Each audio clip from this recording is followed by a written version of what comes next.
think we need to have a serious discussion about our One Piece referencing problem. Oh, come on. It's not that bad. It was pretty. I feel like last episode it was mostly a comparison of Attack on Titan and One Piece for at least 7 minutes. Well, maybe some things need to be compared to One Piece. I mean, it's okay to, bring up One Piece sometimes, but, let's try to tone it down just a little bit this time around. Try to Tony it down, you mean?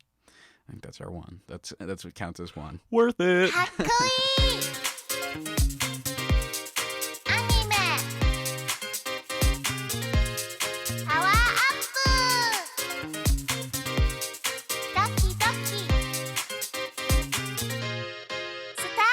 Welcome back to Bravery Punch, the shonen show where the best drip comes out of Taisho-era Japan.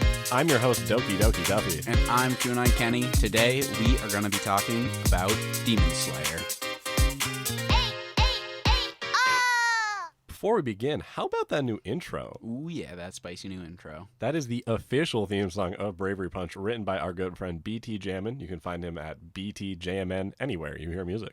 Yeah, listen to him. He's a great guy, great friend of the show, and great music producer, as you could hear in the intro here. In part one of today's episode, we are going to just do the regular Bravery Punch dive, look at the 3 pillars of Demon Slayer, and what really sets it apart from other shonen. And then in part 2 of today's episode, we are going to be exclusively talking about the new Demon Slayer movie, Mugen Train, featuring a new fun surprise bit from yours truly, Kunai Kenny. That's right. So if you have not been fortunate enough to see the movie yet, you can still listen to the first half of the show, assuming you've seen all of Demon Slayer Season 1. After the break, we'll give you one more spoiler warning, but then we're diving into Mugen Train. Duffy, before we really dive into Demon Slayer here, I wanted to take a quick minute to talk about the name Bravery Punch, because I feel like we haven't talked about it enough, and Demon Slayer is the perfect anime that really embodies the idea of Bravery Punch. Why is that? I thought this was a show about swords. Oh, well, yes, it is very much about swords, but Bravery Punch, I guess we should have talked about this in our Soul Eater episode, but through some recording snafus and this and that, it got lost in translation, but Bravery Punch emerged from Soul Eater. Maka delivers that final bravery punch to kill Kishimon, the demon, and here in Demon Slayer, we constantly see Tanjiro, our main character, throwing a bravery slash, I guess, but it's still just that whole idea of why we call the show Bravery Punch is because our shonen heroes are always putting their heart and soul and all their bravery into that big ol' punch that they throw to take down the big villain. The term started as pejorative back in high school. We said that the ending to Soul Eater was bad because it was just a, quote, bravery punch, and we didn't think Mock had actually learned anything along the way. Go back to check out the Soul Eater episode if you're interested in more on that. But I think you're right that as we are fans of shonen now, it's all about those big moments that really culminate a hero's story into a climactic moment. And Demon Slayer is definitely full of them. Now that we got that out of the way, Duffy, give us the background on Demon Slayer. Demon Slayer is a manga and anime originally written by Gotoge Koyoharu in Shonen Jump. Quick note on the author, they only use they-them pronouns in any of their public announcements, so we're going to be doing the same as well for them. The manga is actually over. It ran from 2016 to 2020 in Shonen Jump. And then it got its first anime adaptation in 2019, blew up the scene, and if you want to see just how popular this manga has become, highly recommend checking out Super Eye Patch Wolf's video, The State of Shonen Jump, where he goes really far into it. But it's suffice it to say this anime has blown up, the anime has changed the shonen scene, and I'm so excited to talk about it today. Yeah, and I know personally, too, this really, brought me back into anime in a period where I was watching My Hero. Mostly that was the only really kind of week-to-week thing, or it wasn't really kind of in, I guess, the quote-unquote anime scene. Demon Slayer, after you recommended it to me, it just reminded me so much of all the things I love in anime, and it just brought me right back into, oh my gosh, I just need more content like this. And I remember seeing the phenomenon it was happen in real time, where I was living in New York City at the time, and as it was airing, you could just be in a subway station and hear people talking about it. Whether they were teenagers or adults, you would just hear discussion about the recent episode. I was shocked and so happy to hear that level of discussion happening. It was so cool. So we're really excited to get into Demon Slayer here in Bravery Punch. Which pillar do you want to talk about first, Chef? I think we should just take it from pillar number one, my boy Tanjiro. Our main character, our hero, and his dream to save his sister Nezuko. So, full spoiler warning here ahead for Demon Slayer, of course. For those who have not seen it and are listening to this, Demon Slayer is about Tanjiro, who loses his whole family. They are slaughtered by a demon, but his sister Nezuko is turned into a demon, but he, through his good boy energy, if you will, saves Nezuko in a sense and makes her a demon that doesn't eat humans. So his overall goal is to save Actually, Nezuko. let's slow down there. I don't think Tanjiro actually does anything for Nezuko initially. If you remember, she is the only one left alive, and Right. she is actually out of her own sheer force of will doesn't eat anyone. Mm-hmm. So, But yeah. you are right that his journey, his goal is to not only protect her, but reverse her back into human form. And something we always like to talk about with the dream is that it kind of goes counter to what is expected in society and what's expected of the world. Where we talked about Eren, the Titans being just a force of nature that was unbeatable. And for them in this Demon Slayer world, demons are just evil. Demons, we are shown from the moment the story starts, demons are evil, and the thought of not only protecting one, but turning one back into human is so counter to what everybody thinks that it is his shonen dream to go beyond. Whenever anyone from the Demon Slayer Corps just sees a demon, their immediate instinct is just slaughter, kill, no questions asked, just take the head off that thing. What are some other cool parts about Tanjiro's character? Well, I just want to say I love this boy so much. He's one of my favorite shonen main characters. I know he's just kind of like your regular shonen. I don't want to say regular, but he is that standard just really good boy. All of our shonen heroes are always just like the purest of boys, and we love them for that. And Tanjiro is just like the pinnacle of that to me. And the character design is just he's looks so good. He as a character, I just think has such a pure soul, as you have said so many times, and I know will say you have not said yet in the episode, but he is just kind of like this pure idea of what masculinity should be. He is like the ideal boy. And where we see that most evidently in the story is his empathy and compassion for the enemy. He repeatedly feels sad for demons he has to kill. He repeatedly visualizes them as humans, because an important part of the world is that you are a human before you're a demon. You become one through a horrific act of violence, and then you become a monster. So he's always able to see the humanity in demons, quite literally. But he still does do his job as a demon slayer, and he still does kill them almost every single time. And we've seen empathy like that in other characters, but never executed so well, I think. One example that comes to mind is Naruto, when he famously says, Obito is a cool guy.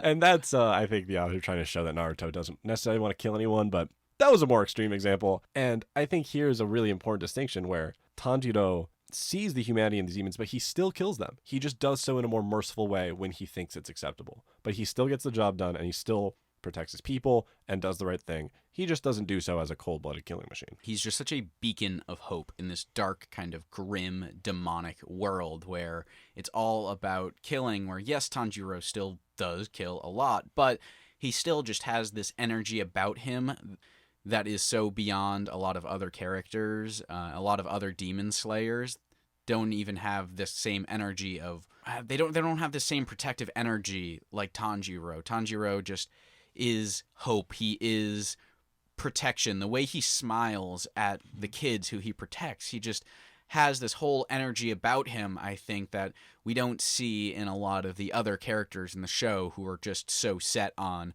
just taking out the demons. Like, that's their end-all, be-all goal. Yes, they are protecting humanity overall, but Tanjiro is just really protecting people and giving them hope and strength in themselves. Is he perfect? Is he flawless? I don't know. What we do know is that he's not alone on this journey, right? No, he does not.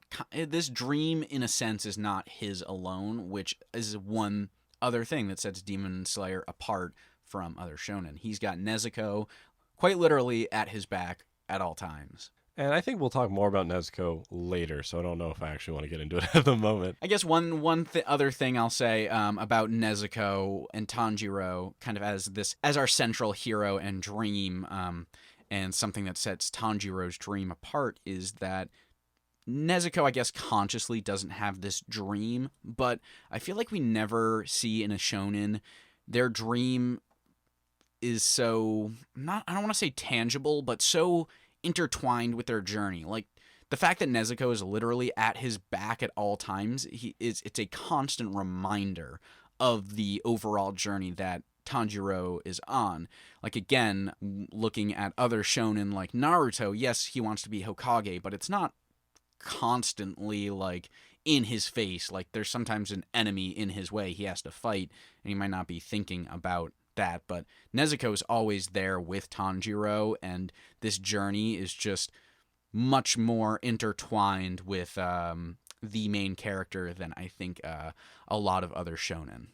What I really like about that is she actually enables him to achieve this dream while also still being a demon, right? Because they're most powerful when they're fighting together. And I think we'll talk about that more later. I just think it's so cool that this dream is not Tanjiro's alone, that Nezuko is there with him to help him achieve that in the end. I think it makes it a much more beautiful and compelling dream to watch kind of be achieved, because we also want, because we love Nezuko so much, we want to see her become human too. We really, take part in that dream. It's definitely weird that Nezuko herself doesn't have a lot of agency. We recognize that she doesn't really speak much, if ever, and is quite literally muzzled most of the time, which is definitely a choice. And we definitely want to see more Nezuko in the future, doing more things, maybe having some lines eventually. But I do love that the two characters are most powerful when working together. That's always been what I say to people that I love so much about this show, is that Tanjiro, when he fights Rui, the Spider Boy, he can only ever get so close by working with his sister. Even though he views her as this thing to protect, she actually means business and is very strong herself, which I think is awesome. But definitely want her to talk more. So I would say that though Tanjiro is still our standard kind of pure of heart shonen main character, he really sets himself apart as being this just really solid beacon of hope in a dark and grim world. And his relationship and bond with Nezuko too, I think, is just another really powerful and compelling part of Tanjiro that, as a brother myself, I feel, really close to. So I think those are some of the reasons that Tanjiro, for me at least, is a really powerful main character and hero to have in a shonen. For me, I think the way he stands out most is when you juxtapose him with his posse, his crew. And for me, it's almost impossible to talk about just Tanjiro without mentioning the other two who follow along with him. So why don't we get into that too? Yeah. So let's go on to pillar number 2 here, and that is our cast and crew. Or I guess just crew, not cast. So we have Inosuke Hashibara and Zenitsu Fuck. I don't know his name. Zenitsu Fuck. That's all you need to know. Their first name. We have Inosuke the Pig Boy and Zenitsu the Lightning Incel. Well, let's talk about them, because they are, let's just say, awful initially. They are easily the hardest part of Demon Slayer to sell to anyone, easily when rewatching it, the worst part of the experience, because they are just so annoying, right? They're just a lot. Their They're characters are both so high energy and really big personalities, and there's not a ton of balance in the crew for both of those big personalities. Zenitsu is, on one hand, just like this misogynist who expects women to just love him for nothing, and then on the other hand, he's this coward who just can't do anything unless he's literally unconscious. And then we have Inosuke, who is hyper performative masculinity to a T, constantly yelling, constantly flexing, and trying to outdo the other characters. So how did these two fit into Demon Slayer? Well, I think what we are really hoping to see from these characters, as we said, Tanjiro is this pinnacle of perfection in the world of Demon Slayer. And then we have these two harsh ends of masculinity, So here in the middle, we have Tanjiro, I guess, not totally balancing it out, but Tanjiro will show both of these characters, hopefully, how to truly be a good person. Yeah, and so what we're saying is that we don't know what the author's intentions are. We're not claiming that. But it's hard for us to not read this as commentary on what it means to be a good boy, right?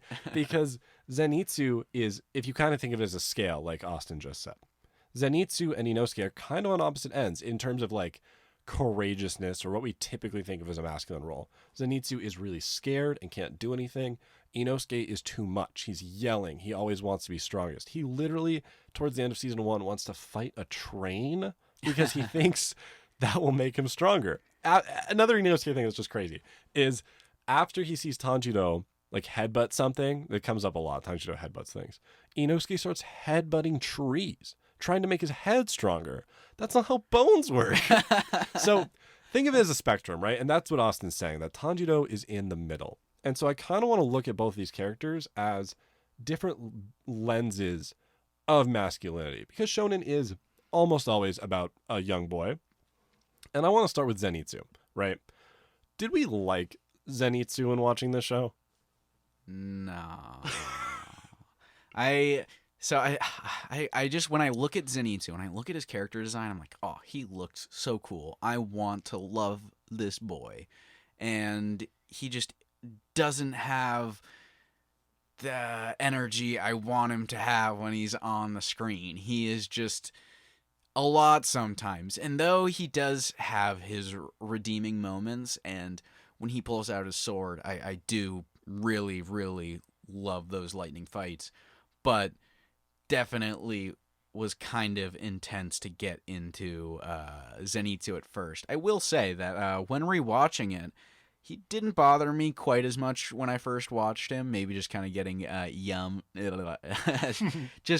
maybe just getting numb to all of his constant yelling and screaming and shouting. But he's grown on me a little bit in the rewatch, I will say.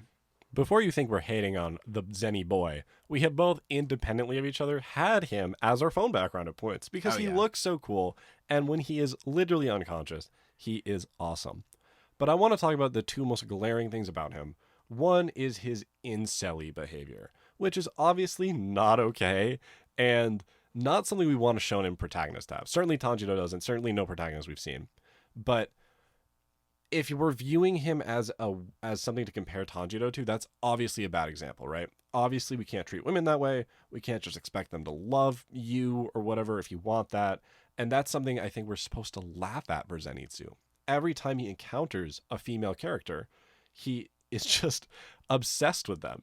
And I think we are supposed to laugh at that. Because we see this a lot in other shonen. We see a lot of crew members who are just absolutely crude and do not know how to talk with women, and their whole bit is they're the horny one. Brock in Pokemon, just he's the horny one. Right. I almost wonder if this goes beyond the horny one though, because Brock was maybe it's the same thing. Brock was always asking women to marry him, wasn't he? Yeah. That's just like really lame and not cool. So that is obviously something Tanjiro doesn't do, and is something that I think you can view as like a bad male behavior. But where I get a little stuck with Zenny Boy is the cowardice, because I don't think it's necessarily bad to be afraid, right? I don't want to say that, but the way Zenitsu does it is annoying, right? Yeah, it's just the screaming and yelling and running up the tree and just not. He made it through final selection. He has to have, we have to believe that this character has some air of confidence to him. And yes, when he's unconscious, we do see him just completely unleash a can of whoop ass, but he couldn't have been unconscious all final. So, I mean, I guess maybe he was just running and was unconscious for a second. I don't know. But it's just hard for us to believe that he made it through final selection the way that he is, if he just has no way of fighting when he is not in a conscious state. And where his two really negative aspects of his personality come in a way that is almost heartbreaking and makes me want to really support him as a character is when he is fighting or really running away from the spider he's fighting. he is just sobbing in the tree, and we really see a peek into him as a person. He is saying things like he's always doing his best and it's just not enough and he just wants to be capable. And I think that's something a lot of young boys can relate to. And they see Zenitsu and they I don't know. I don't want them to look up to Zenitsu. I don't know if they want to see themselves in that, but I think it's almost an example of what not to do. Maybe I'm looking too far into it, but I think that feeling he feels of wanting to be capable, wanting to be the typical masculine figure of protecting and doing things and fighting spider people, but he just can't. And the way he reacts to that, I think, is not supposed to be good. I think what Zenitsu suffers from, unfortunately, is just the fact that he is kind of used for a good portion of the time. He's just used for laughs and used for a joke. There's always a crew member who, I guess, kind of is the funny one, in a sense, and that, unfortunately, is Zenitsu, and I think that takes up a lot of his time as a character, is just he's supposed to be laughed at, and I think that's kind of a really unfortunate thing, because there are some moments where I think he's so cool, and I really do still at times feel something for him as a character, but I don't know, it's still just tough when he is sometimes so painful to watch on the screen. Agreed. Should we get into the other boy? Let's get into that piggy boy, pig boy.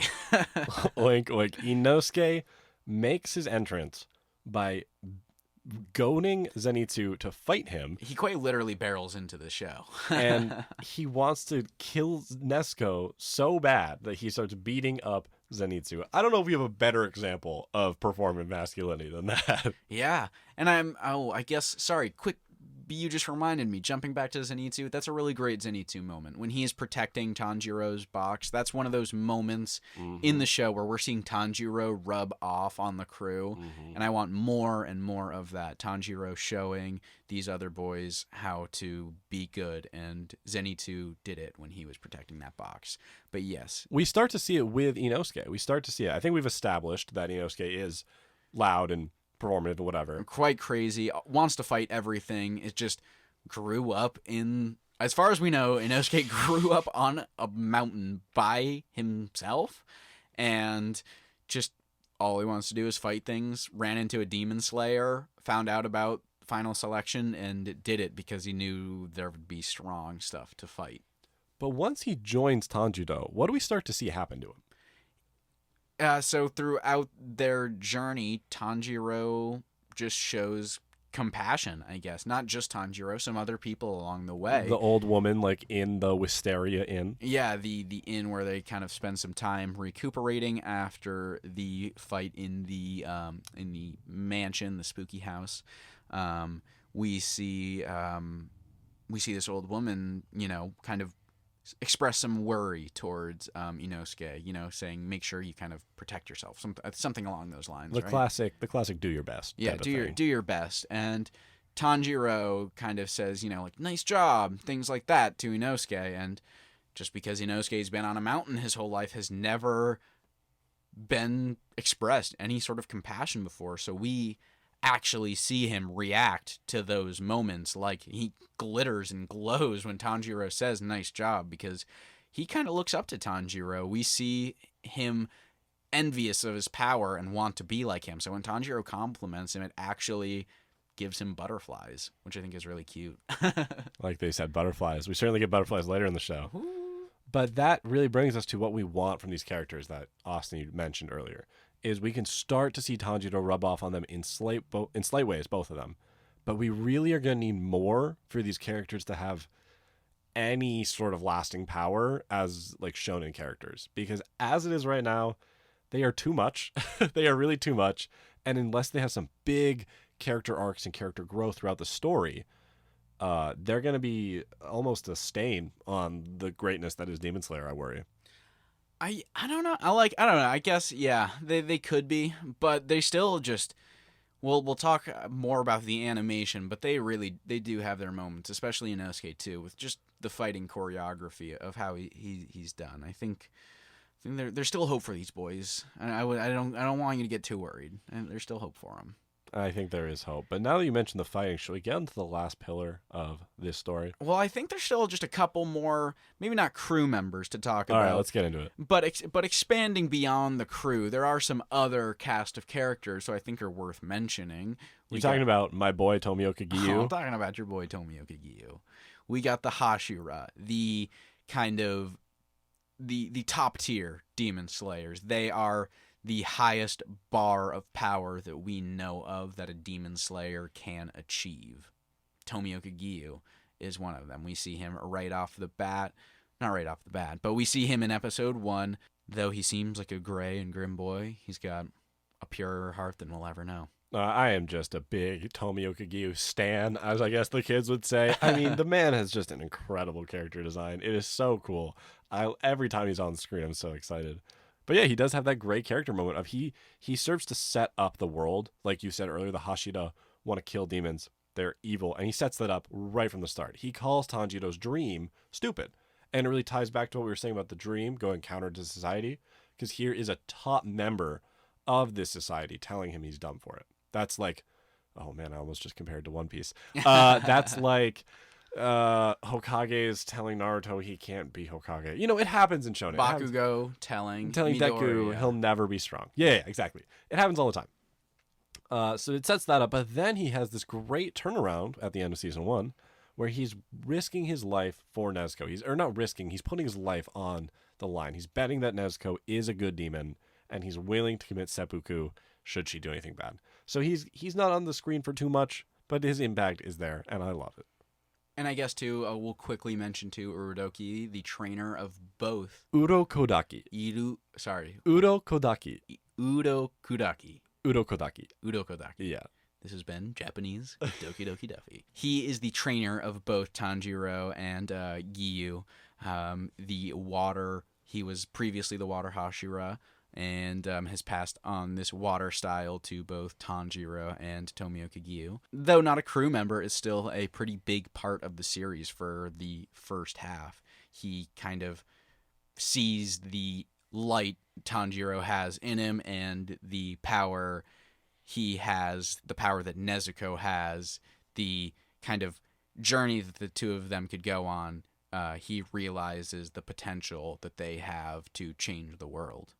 Shinobu, the bug Hashira, and she is also just an awesome character. From her design to when she flutters down to Zenitsu like a butterfly, she is just, I think, one of the best women in shonen we've seen in a long time. Every time she's on screen, I'm interested. And her voice acting, too? Yeah, like, I don't know if I can convey this properly, but I was telling Austin about this before the show. I just feel like she has such subtlety to her, like, acting and her animation. For one thing, her eyes are like pupilless, so you can't tell exactly what she's thinking. But she always there's always like a layer of snark, but also compassion, but like also plotting to everything she says, and it feels so powerful and cool, and I love her. So I would say those are kind of our main crew members. Yes, there's some other Hashira. We will talk about one in part 2. Wink, wink. But that would be our pillar number 2 here in Demon Slayer. So let's get into it. The final, third pillar, the power system. Unfortunately, for all that buildup, it's the weakest part of the show. I mean, we were kind of ragging on the 2 crew members, but the power system is breathe good, get power. Breathe good, get good / some people breathe water style, some people breathe lightning style, some people breathe fire style. So there's the established power system of the sword styles, which are kind of like the jutsu elements in Naruto, almost very similar, where you've got like fire and you can get lightning and you can all that fun stuff. Looks really awesome. Then there's like, it's not really a power system, but Tanjiro, Zenitsu, and Inosuke all have this like bonus sense that we don't know if other Hashira have, but they all have some heightened sense that lets them fight even better, where it's a smell, hearing, or beast sense. Unclear. But the sword style is really where we see the main shown power-ups and progression happen. Though it is kind of, I guess, it's not the most interesting of power systems, it's kind of nice to have this really easy one to just buy into, because it allows for Demon Slayer to have some of the crazy bonkers moments it has in a fight. We are just willing to accept another style pop up when they say it because, I don't know, it doesn't matter too much. We're not super invested in how this power system works component by component. It just does these crazy things, and I think that's kind of fun to just allow for these wild and wacky big hits to happen. The price to admission for this ride is accepting that breathing good gets you fancy slash. And if you buy that ticket, I think it's a great ride. And I am so willing to buy that ticket because I think the ride is so fun. But one thing I think it doesn't super deliver on is the progression. Because we see Tanjiro throughout the first season use different attacks from the water style, but it almost seems like he knows all of them from the get-go and just has to learn how to use them better, which is kind of cool. It's not as flashy. He knows different attacks within the water style and just gets better at using them. The one power-up we see in Season 1 is the total concentration breathing that happens in the training arc at the end. He does get the fire slash, but it's not so much of a progression as it is he just remembers something. It came out of nowhere. Yeah, he just remembered how to do the fire dance and did a fire slash, which was cool. I think where the progression in Demon Slayer gets a little interesting is, again, kind of looking at Soul Eater. Something you really wanted is resonance to really dive into the character relationship. I think the progression more is in the relationship of Tanjiro and Nezuko and seeing them getting stronger together. It's not so much about Tanjiro getting more powerful with the power system. It is just him getting better as a fighter alongside Nezuko. Which brings me to another point, which I think is kind of cool about the power system, is that we have a sort of not negative power system, but there is an opposing power system. The Blood Demon Arts. The Blood Demon Arts. We have the overall villains of the series who have an entirely different power system from the main heroes, from the Demon Slayer core. And most shonen, I feel like it's, again, I guess not Demon Slayer, Soul Eater. There's the witches versus the Meisters, but we don't see a lot of shonen where there's kind of the good guy powers and the bad guy powers that I can think of right off the top of my head. No, that's a great point. I feel like that's actually kind of fallen out of style with contemporary shonen. We have the same power system for everyone, so it feels like a level playing field. That's a really great point. It opens up to some just kooky and crazy demon powers that I think if the Demon Slayers had access to, would really make us not want to buy that ticket to admission, right? If Tanjiro could flip rooms around, it would be a totally different show. But if the enemy flips rooms around and Tanjiro just has to deal with that because demons can do that crazy thing, I'm on board. That's a great point. So I think maybe even too, again, the progression will be maybe more with Nezuko. We will see her, hopefully, I really want this, getting stronger, and we'll see the demon blood art progress more rather than see the Demon Slayer breathe styles progress more. Yeah, and then the one thing that Tanjiro is going to do on his own is he might learn the new water slash Tomio Kageyu shows in this other slashy slash that he made, or he could learn more about the Kagura, the fire dance he does. That will likely happen without Nezuko's help. Like, probably we get that flashback of his dad, but I do hope it's more of what you're saying. Those are our 3 pillars of Demon Slayer all laid out there, and it's a pretty standard shonen, I think. You know, we have a standard hero, standard dream, standard kind of 4-ish person, 3-4 person crew, and then we have, a simple power system, just breathe good and fight. But this show has just blown up beyond anything we've really ever seen before in shonen. It is just toppling the big 3 like nobody's business. And there's just something about it that people are way more into than these other shonen. And what do you think that comes down to? It's got to be the people over at Ufotable. Yeah, the aesthetics, and when we say aesthetics, we mean the music, the animation, the visual direction, everything that makes this an anime rather than a manga is what sells this, I think. So I guess this brings us to our final bonus pillar here. Bonus pillar! Which is just the overall world and aesthetic that Demon Slayer brings really sets this apart from other shonen and brings it to this big epic level that we're seeing it at. And we're not trying to disparage the original author's art. We've only ever seen the anime, but the people who worked at this anime did a stellar job. For one thing, Ufotable's animation, right? The fighting choreography is just like nothing we've ever seen. A lot of shonen fights, we've seen some really breathtaking things in Naruto, in My Hero, in Hunter x Hunter. Hunter x Hunter, Dragon Ball Z. They've all brought some really epic fights onto screen. JoJo's Bizarre Adventure as well. We've seen so much cool stuff. But Demon Slayer, we not only get these amazing fights, but they're just dynamic and they feel, I don't want to say real, but they're just choreographed so well, where other shonen, it's like a big flash of motion and it's not really established space. They're just flying around and slashing and punching and throwing attacks, but it's not really set up very well. Whereas in Demon Slayer, each step matters. Each foot placement is thought about and placed on the screen, where it's not just, the color flash behind Tanjiro when he goes into slash. It is the background moving with him.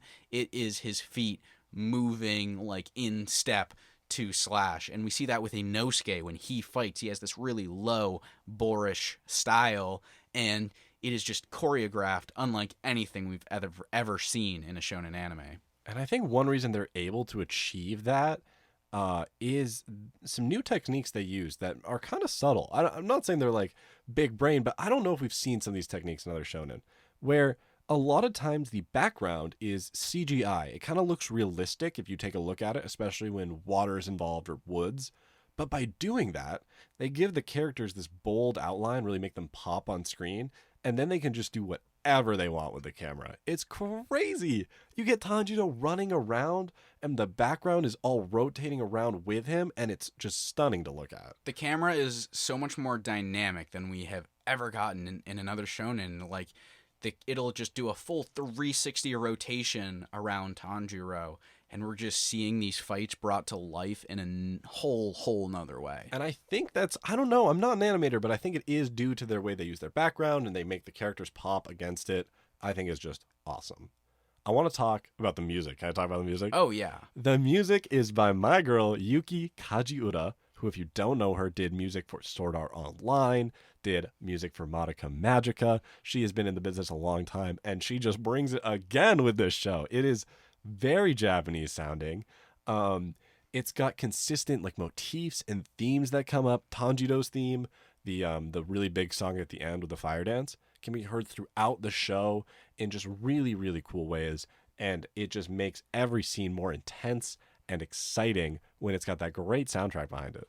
And what the soundtrack brings me the soundtrack too has this really authentic Japanese sound to it, which I think the whole overall aesthetic of Demon Slayer has as well, which again sets it apart from other shonen. This is the truest quote unquote Japanese aesthetic that we have seen in a shonen.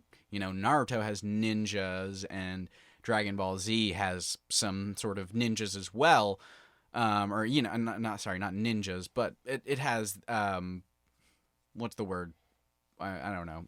They're like kung fu outfits? Yeah, they're kung fu outfits. I don't know. There is a sort of Japanese inspiration in like these martial anime. arts. Martial arts. That's the word I'm looking for. There's martial arts inspiration in these, but Demon Slayer is just truly set in Japan and is just built with this soundtrack as well that brings you kind of more into Japan than any other shonen really does. Wikipedia actually lists it as a period drama, which is so funny because they really do pay attention to the details. We see Tanjiro in the first episode eat this like really Japanese meal with the miso soup. He doesn't have any liquid besides it. He's got his rice and his little food, and it's just you're just there.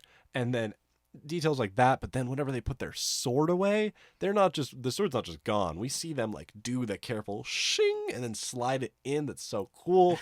And where we see the Japanese aesthetic taken to the next level is the character designs.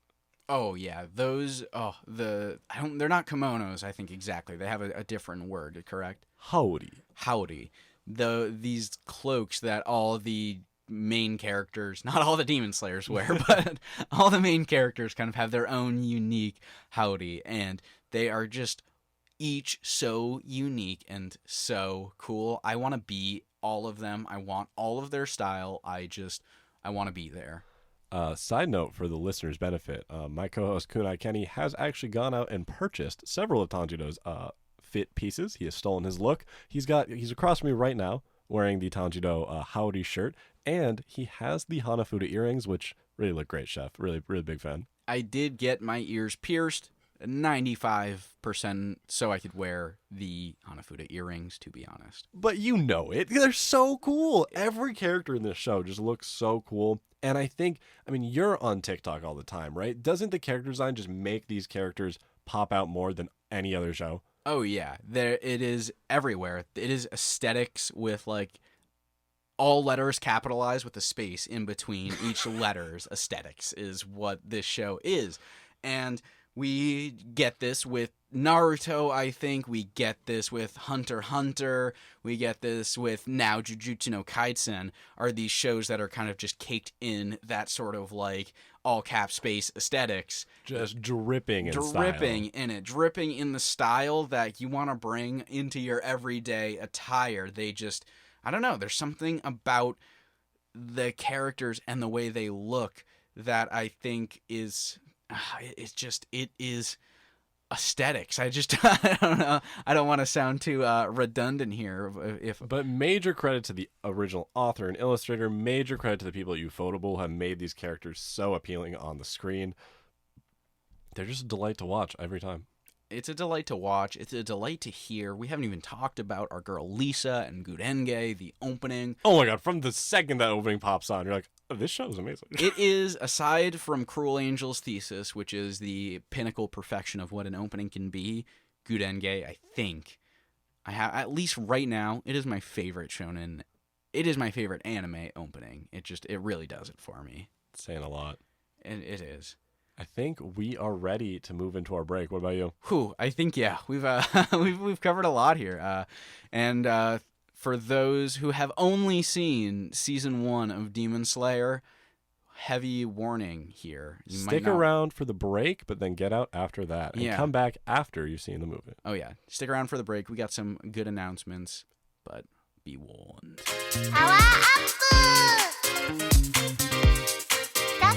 Imagine your ad right here for your business or your entrepreneurial endeavor. Just hit us up. I thought that was real. Your advertisement could be read like this. Oh, like this.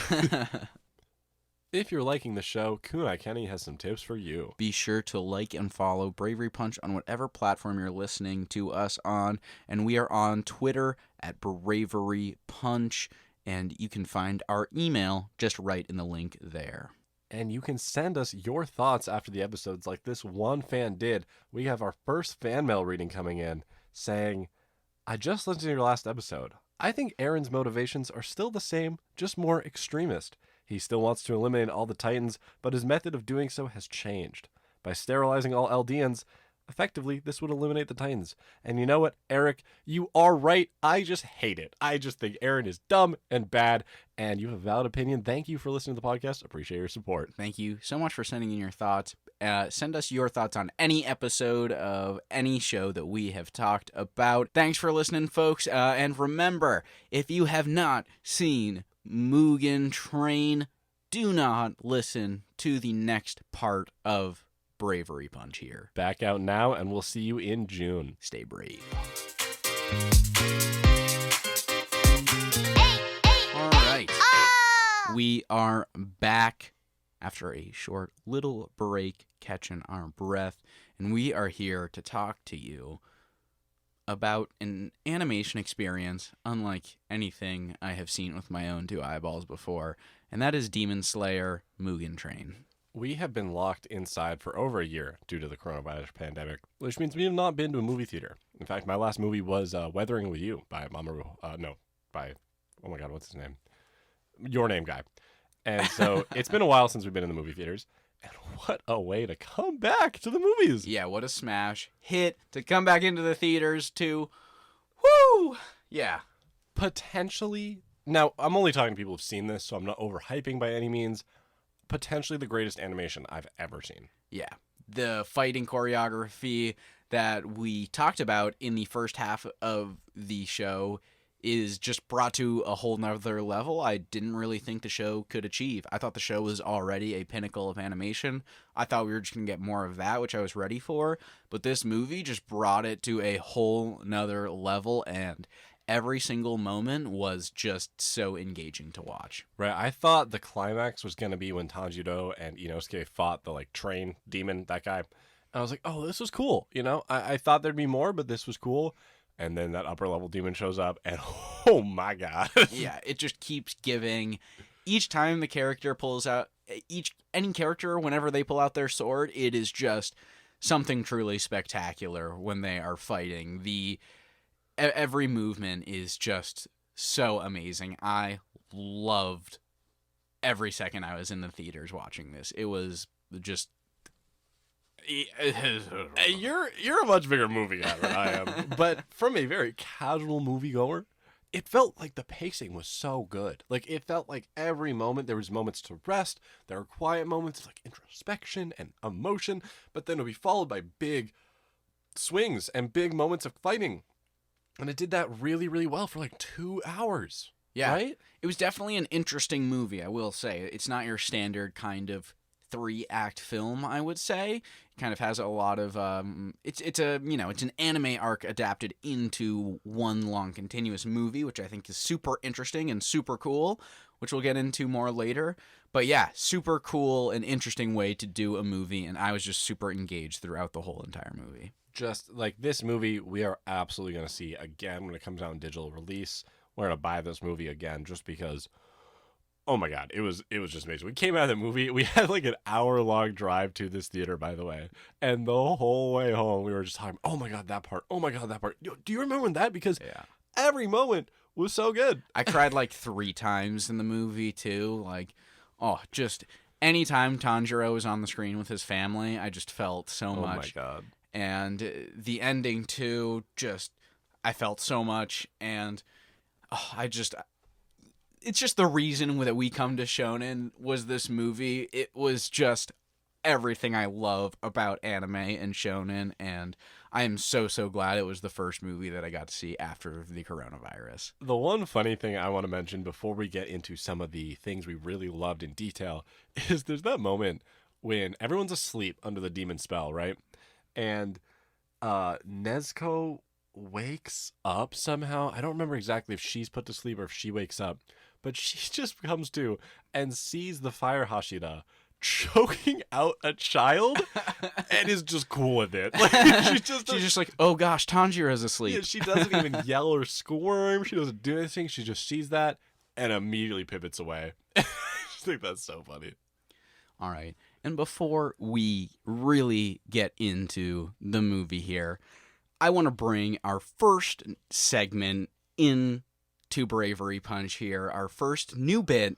It might come back sometime if I can ever find a way to squeeze it in. I'll probably bring a lot of random bits in throughout the show at different times. But my bit for this episode is, I'm going to call it 1-star platinum reviews. It's for my JoJo fans out there. One day I'll be there with you. Yeah, please. So what I have done here is I've just pulled some 1-star reviews of the Demon Slayer movie off Google. Let's go. And so here's the first one from Yugi the Weeb. Yugi the Weeb gives the Demon Slayer movie 1 star and says, "Demon are not real, angry face. Thought my 4-year-old daughter would love it. Now she's traumatized by it and the blood. It should be more like kid-friendly. It is a cartoon. I'm disappointed in the future generation for liking trash. My wife is mad at me." Yugi the Weeb, this movie was rated R. We were actually surprised by this going to the theater. We just bought the tickets online. It is rated R, likely because of the repeated acts of suicide that Tanjiro has to commit. But Yugi the Weeb, that's on you, my guy. Yeah, so Yugi the Weeb wraps it off by saying, "My wife is mad at me. For some reason, I thought it was kid-friendly. Again, it's a cartoon." I'm sorry, Yugi. You really should have read the rating we have the movie people put out there. Let's do another one. XYZ says, overrated IMO. The movie just attracts people because, spelt C-O-Z, of its animation and songs. The plot, 0. Fight scenes, 0. Character development, 0. Anything except animation and songs, 0. Like, why is it even getting so popular? Lol. Other underrated anime deserve much better than D-Mid Slayer. Well, I think you're just wrong. I think if you present your argument a little more fairly, we could have had a discussion about that. But the character fights, what are you talking about? The fights are incredible. Also, the characters develop as we're going to talk about. And I know in the beginning I did mention that we need to work on our One Piece references, but this doesn't count as a One Piece reference from us. But Hate Fate says, no offense, but in my opinion, Zenitsu has no originality. He's a poor man's Zanji, Usopp, and they're not even going to spell our boys' names right. and Cavendish squeezed in one character. Not to mention, he is irritatingly loud. 1 star. Okay, so you don't know Cavendish yet, but I do agree. Our actually near and dear friend before the episode did say that Zenitsu kind of does have the worst parts of Sanji and Usopp. But if you're gonna make that comparison, at least spell their names right. Come on. All right, this one hurts me. All right, I'm not sure I'm ready. Only fun to watch, nothing else. Zack Snyder's Justice League is GOAT, though. Hey, you made that up. You are lying to me. Hey, Danielle, no. Danielle, Bravery Punch is an all-exclusive place, but Danielle, who wrote this review, if you are listening to Bravery Punch, you turn this off right now. You turn this off. You're not welcome here. I think you meant all-including place, but yeah, Daniel, I'm sorry. You need to recheck. You need to rethink your priorities. Yeah, but that was that review. And, you got one more here. Ronaldo Mustard says, fake 1-star review. To all the 1-star reviews here, except the fake 1-star reviews, the movie is fire, and I feel bad for the people who couldn't like it. To the people who said the movie was boring, I bet all you watch is Jujutsu Kaisen fighting anime. I mean, hey, you don't really need to hate on Jujutsu Kaisen. Yeah, weird. A fake 1-star review, but to tell the people the good word. I guess we'll take it. The anime, of course, had lots of parts where they're not fighting, but it didn't make it boring. And when fighting came in, made a lot of stuff better. But this movie is fire and is executed beautifully. 1,000 out of 10. Fire is right. And I think it brings us into what we want to talk about a little in depth with this movie, is that our main character isn't in it so much. He's not the focal point. The focal point is our fire Hashira, Kyojuro Rengoku, or Rengoku Kyojuro. Yeah, that's right, folks. Sorry, that is the end of my first new segment, Platinum, one star Platinum reviews. I hope you enjoyed it. But here we are in the Mugen Train movie, and yes, Rengoku was our new character introduced in this movie, but also so tragically taken away from us in this movie. We really had the full arc in this arc. Yeah, and it was well done. I mean, it was unfortunately short-lived that we meet him at the beginning of the movie and lose him at the end. I would have maybe loved to see, like, an episode or more of him in the beginning of the series to really feel something a bit more. I still, teared up at the end, but I've read that it's pretty faithful. I've read that they didn't miss any content. Fans, if I'm wrong, please correct me. But I've read that they adapted the material the author had. Yeah, no, I don't doubt that. It's sad to see anybody die, and it was really sad to see Rengoku go not in the way he did.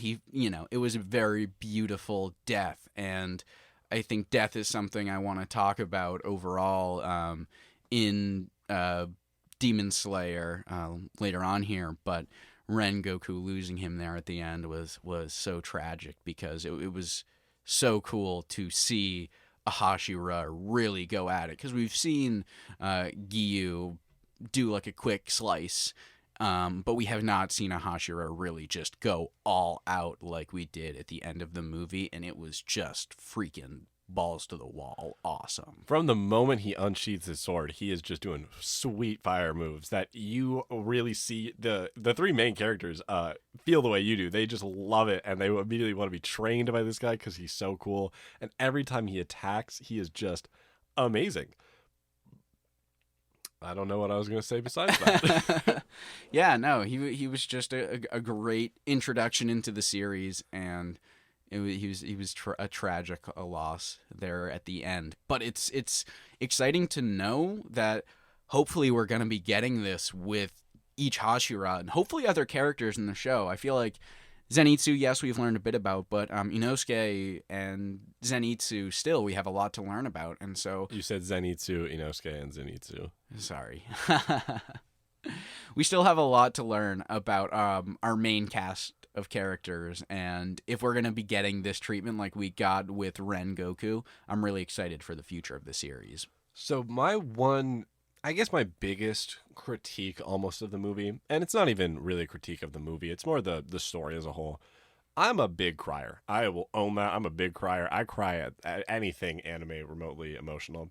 I didn't actually cry at this movie. Wow, that's surprising. I know, I wanted to, and I didn't feel like I was holding back, but Rengoku as a character didn't really hit home for me just because there was so little for him. And I know there was a lot to pack into this movie, and I'm sure there's a lot to pack in as a manga author and illustrator and everything, but we kind of just said, like, yeah, his dad is mean, and yeah, his mom died, and, like, it's kind of all we got for him. And if there had been a bit more, like Shinobu, for example, Butterfly Hashira in Bug Hashira, I feel like we got more from her. Like, we got more of an emotional story from her and her sister in an episode than I feel like we got with him in this whole movie. And I don't know if we needed that. I'm not here to critique the movie, or like I said, I'm not here to write a review of the movie.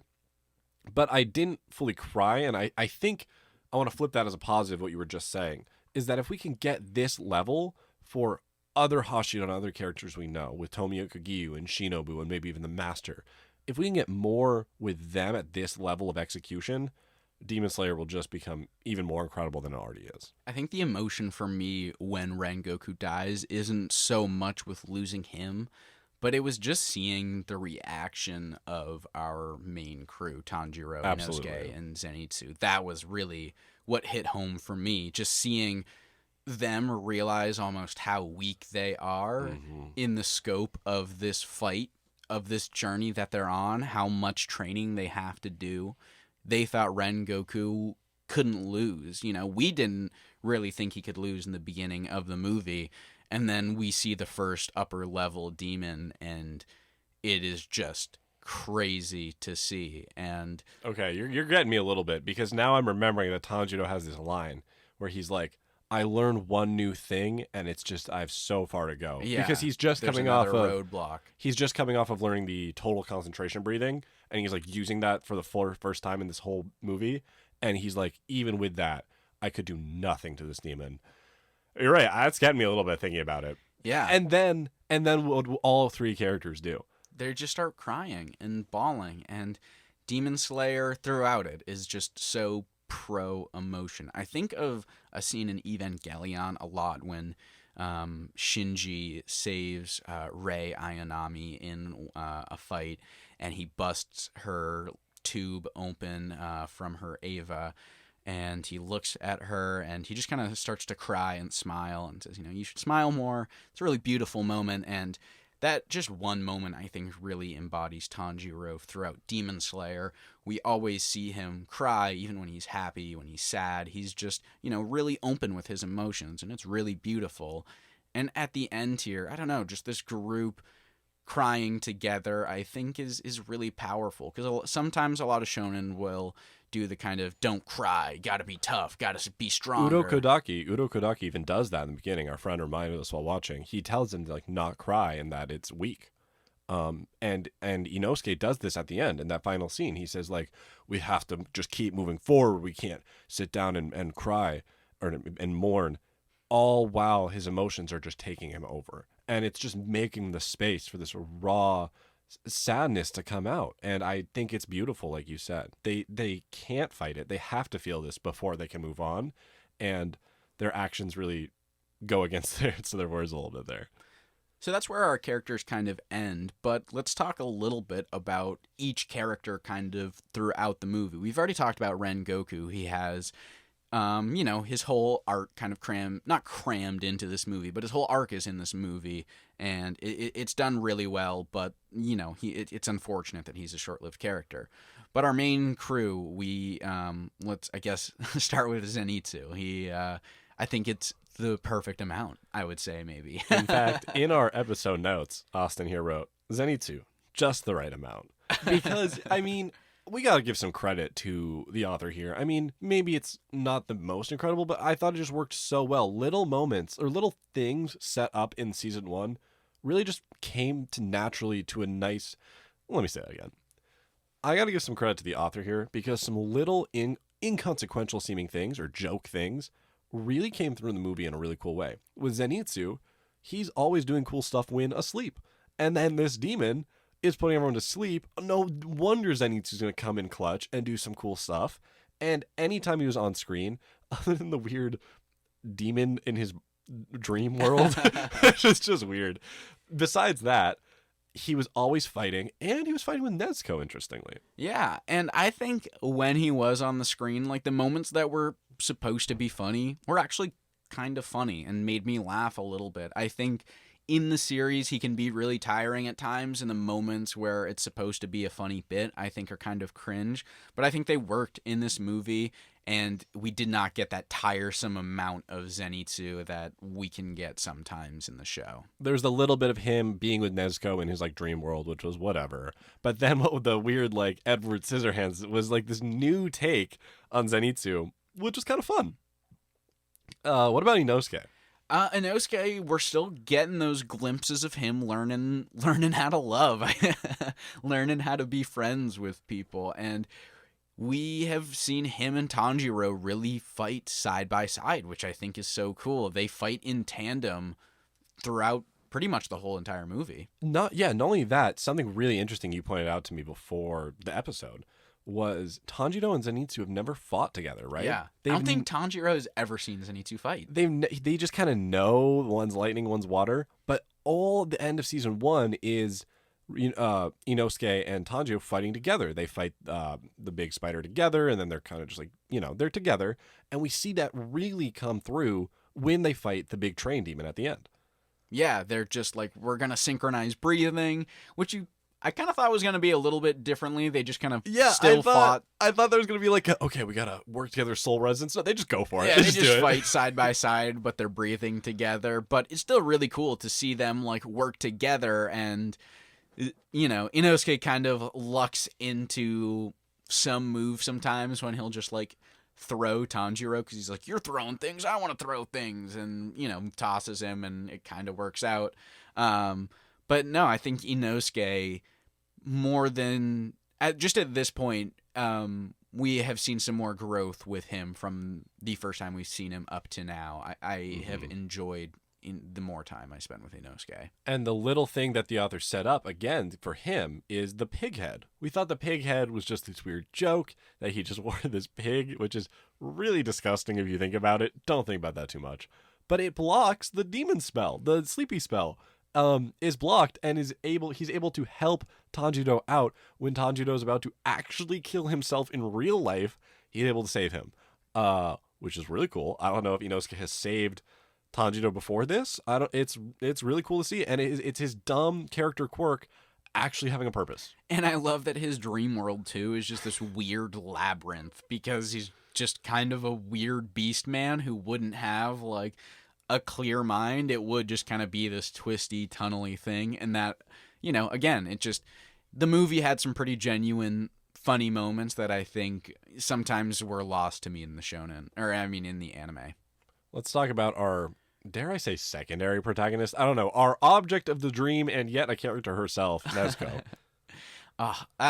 Unfortunately, not enough. Nezuko. Not enough. Was hoping for a little bit more. Yes, she did have her moment of waking everybody up, and she was cute as heck, but the one thing we got was she now can control her blood demon art of fire. Yeah. Before we thought she needed to like bleed and have the fire explode, but she can just kind of make fire now, which is cool. Yeah, it was fun to see. her learn a little bit more, but she just kind of had some quick fights, was fighting side by side with Zenitsu. With Zensei. But yeah, unfortunately, not as much as I would have liked. Yeah, I'm really hoping, like, I don't know. I don't know if I would have rather have her fight with Tanjiro than Inosuke. I did like that fight, as we're talking about it more and more. I'm really liking that fight at the end.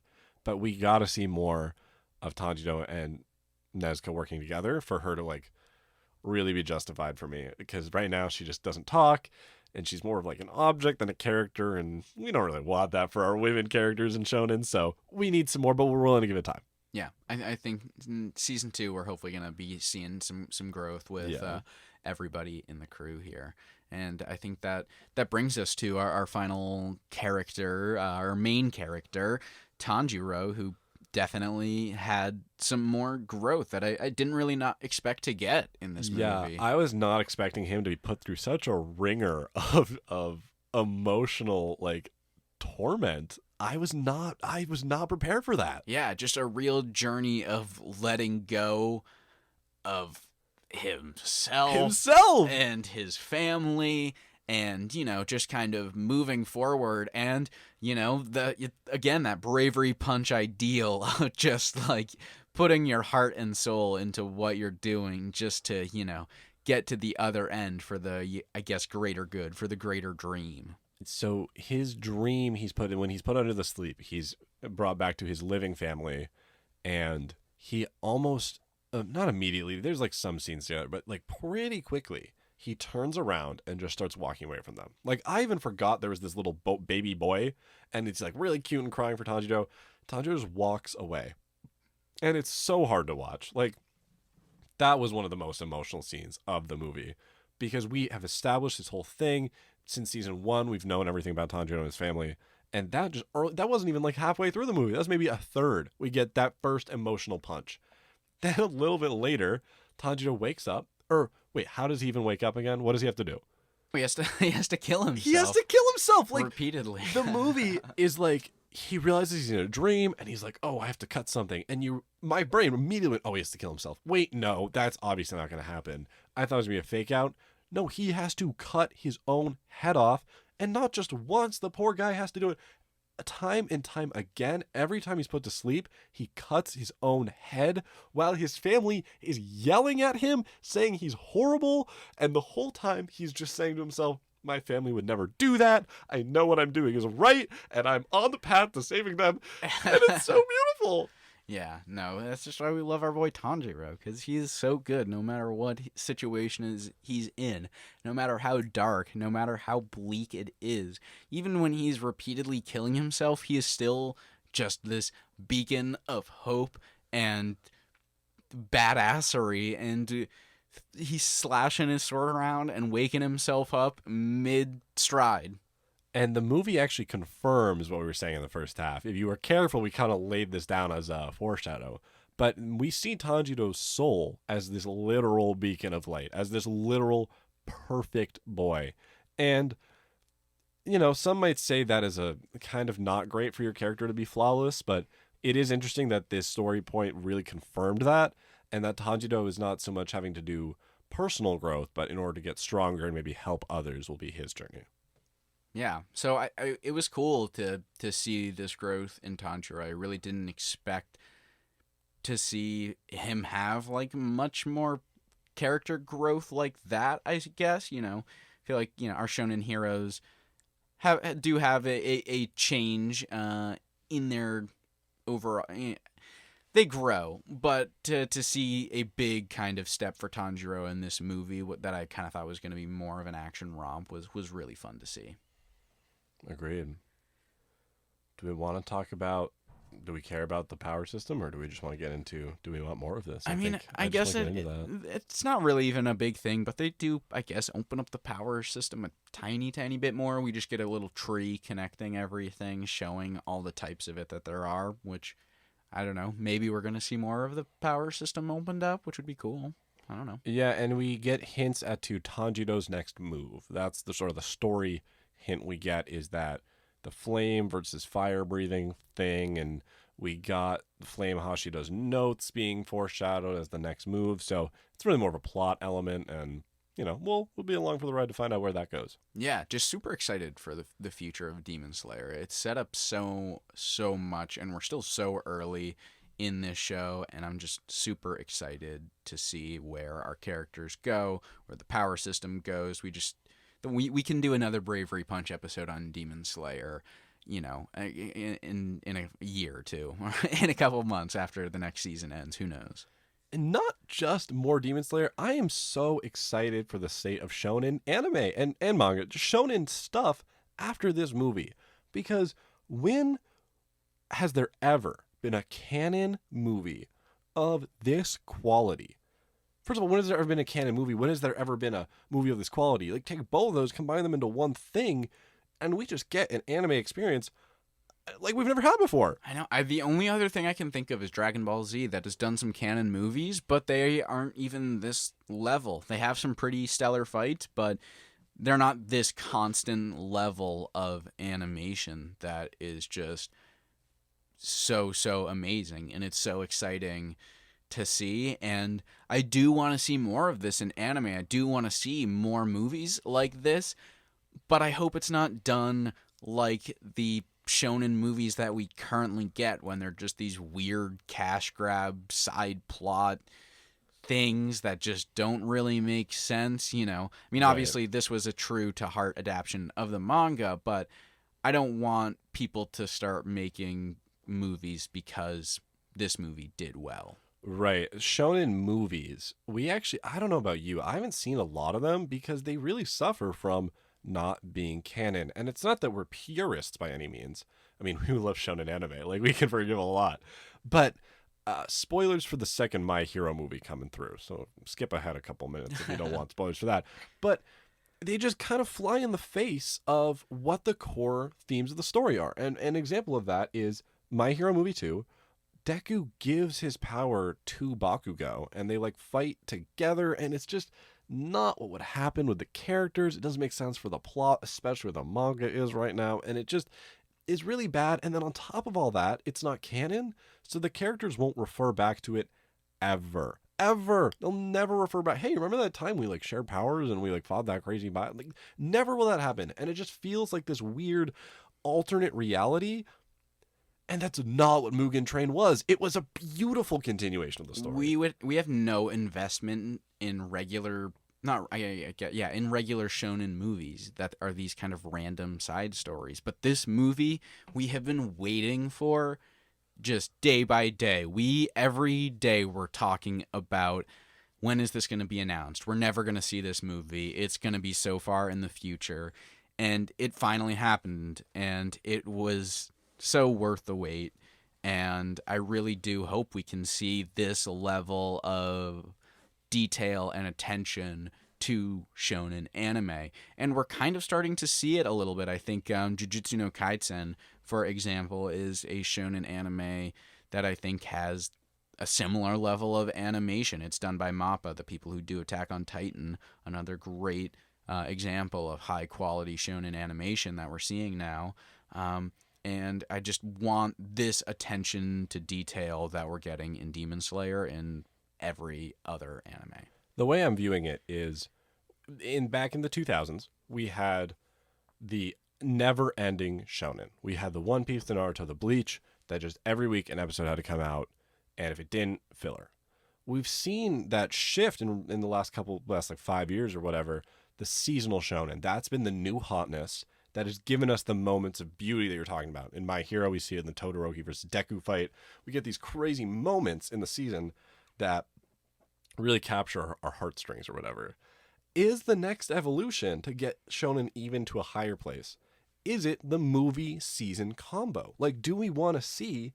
I mean, yes, we did just say that, right? We want to see more canon movies.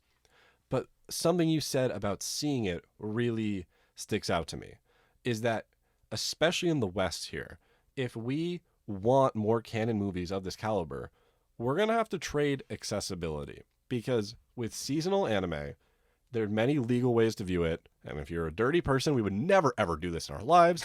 You could pirate it. So it's very, very accessible. But if it's a movie coming out and it's not going to get released on Blu-ray or digital or whatever, it's going to be months before you can see it outside of Japan. And then when you factor in a pandemic, like, who knows? It's just going to take a while. And so this movie was beautiful, but I have two concerns about it. So there's the issue of accessibility.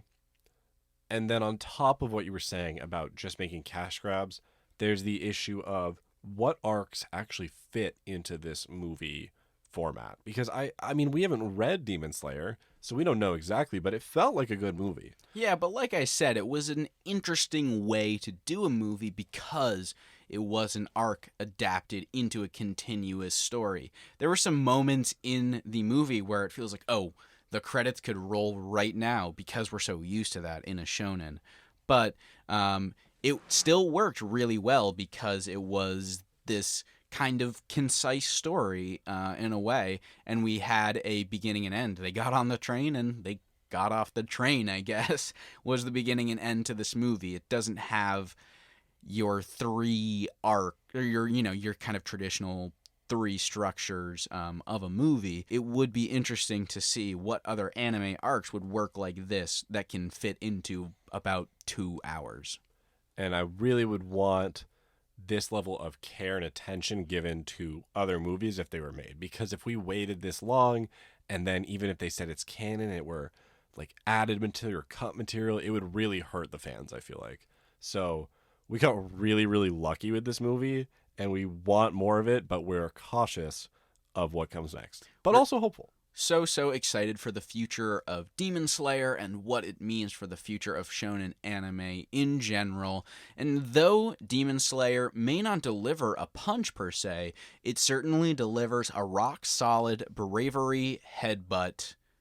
I'm Kunai Kenny. I'm Doki Doki Duffy. If you like the show, make sure to like it. Subscribe wherever you get your podcasts. Follow us on @BraveryPunch on Twitter.